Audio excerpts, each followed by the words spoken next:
So supposing for her it is, what is it, lifestyle, or is it mom? Okay, this is mom. Then she also wants to post a little bit about fashion. Now you will need to decide how much is the overlap going to be. Is it going to be so much? Is it going to be even this? Like for me, it is this. Like I will post about lifestyle, but only related. I will have the parenting overlap very strongly. So example, if I am doing on travel, I will do travel with family only. If I am doing, say, a restaurant, I am going to put the filter of, or somebody has sent me food, or I am going to see a new restaurant.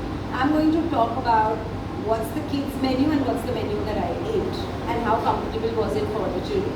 If I am doing makeup, and I don't do makeup, beauty, clothes, whatever, but if I was to do that, I will again put the filter of how comfortable this is for me as a mom who's also doing, is also working, is also picking up the kids from school, and is also doing something. So I will put this filter, but you are not me. And sometimes it's okay to have this filter, right? Like it's overlapping so much. Sometimes it could even be this much. So I would say step one is figure out the overlap, okay? What is it? And you can have many, like you can have food, you can have lifestyle. So example in your case, it is makeup. So what are the products? Obviously product, what is the food you should eat?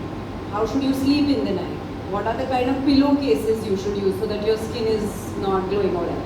Then like some other products that, like not only like makeup products, but like, you know, they use those wands and washers and whatever.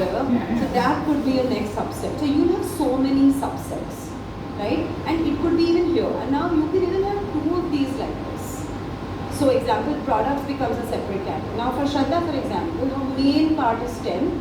School workshops is another one. School curriculums, so this is school, okay? This is regular markers. But all of it, if she largely focuses on it with the center focus of it being STEM, then you will realize that you can spread yourself so much and still make the same amount of money and be taken seriously. Yeah. Does that make sense?